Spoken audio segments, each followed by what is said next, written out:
اسیر بلا کا ماتم ہے زینب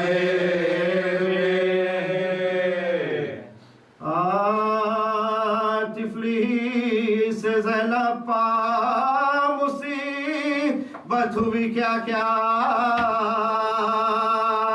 نانا کے لیے روئی قیامت میں زہرا اور محسن معصوم کے لائب لاش کو دیکھا یہ داغ نہ بھولی تھی زخمی ہوئے بابا یہ داغ نہ بھولی تھی زخمی ہوئے بابا جگر سید مسموم کو دیکھا پھر دیکھ کے نیچے شہ مظلوم کو دیکھا مظلوم کو دیکھا مال اسے پیکر خاسم نظر آیا زینب ہی نے کبریٰ کو بھی رنگ سالہ پنایا 18 برس والے کا بھی داغ اٹھایا اور لاش اصغر کو بھی چھاتی سے لگایا اور لاش اصغر کو بھی چھاتی سے لگایا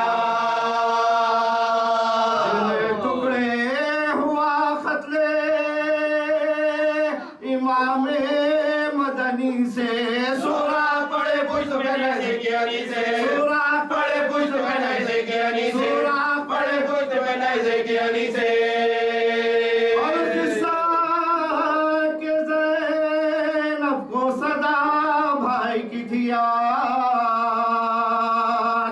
تھا دشمن عابد جو یزید ستم ایجاد گزری خبر اس کو کہ کیا بیٹھا ہے دلشاد اسماعیلیوں کا بیاری سجاد اسماعیلیوں کا بیاری سجاد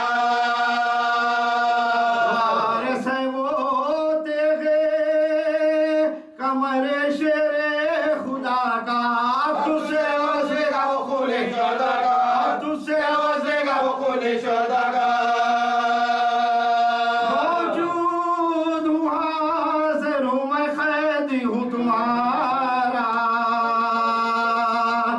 لیکن مجھے بتلاؤ یہ تم جلد خدا را زینب کو تو اب قید کرو گے نہ دوبارہ موجود ہے خود ہی نہیں زور موجود ہو پھر نہیں زور ہمارا اگر کام نہیں سے تو کہہ دو یہ خوشی سے ملاؤ میں ہمشیر حسین ابن علی سے ملاؤ میں ہمشیر حسین ابن علی سے آقا نے کہا جاؤ پجند آئیو باہر عابد گئے پہنے ہوئے آئے زیور باخر تو گرے ہائے پدر کہہ کے زمین پر زینب نے لپٹ کے دیکھا کیا ہوا جلبار زینب نے لپٹ کر کے رہا کیا ہوا جلبار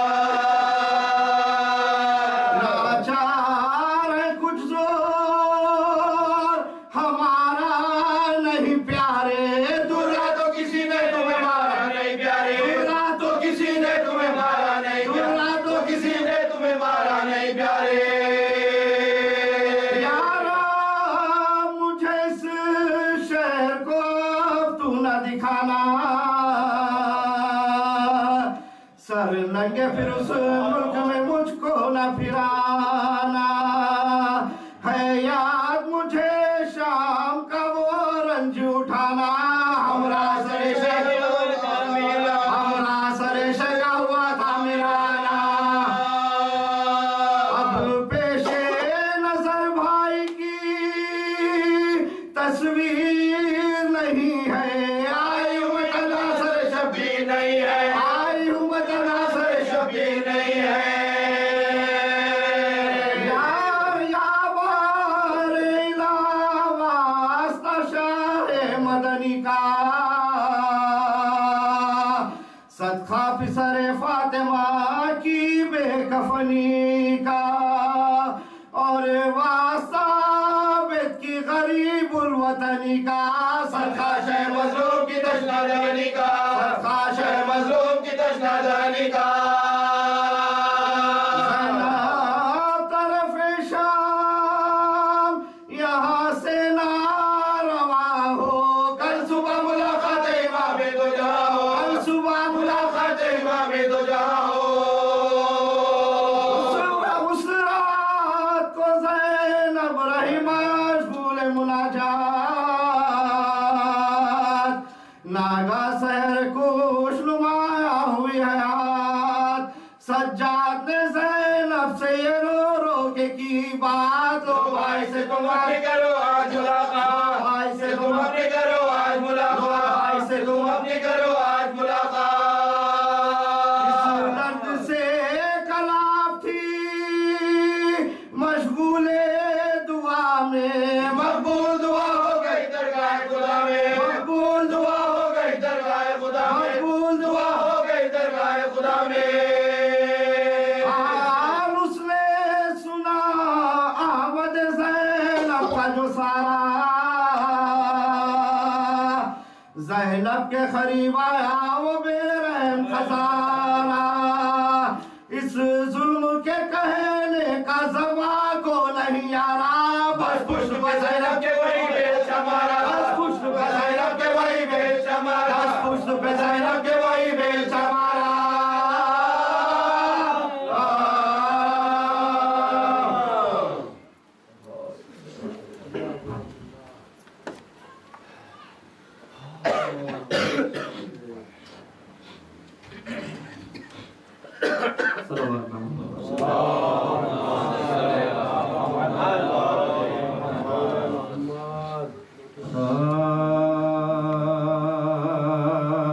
کہتی تھی یہی زینب دکھیا میرے بیرنوا مجرا لو میرا کچھ بات کرو میں تمہیں فدا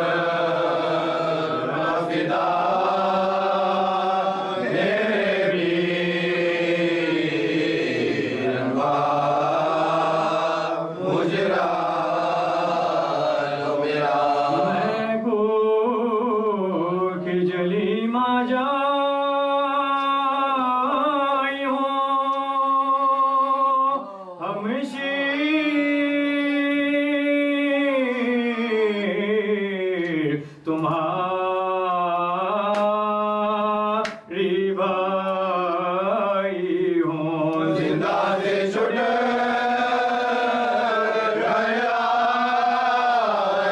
سلطان سے چھٹ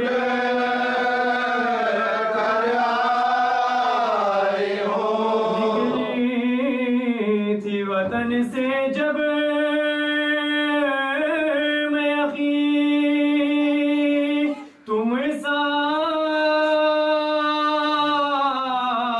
ساتھ تھے کن بات تھا سبھی اب کوئی نہیں تنہا چلے کوئی نہیں تنہا چلے اکبر بھی نہیں عباس نہیں قاسم صاحب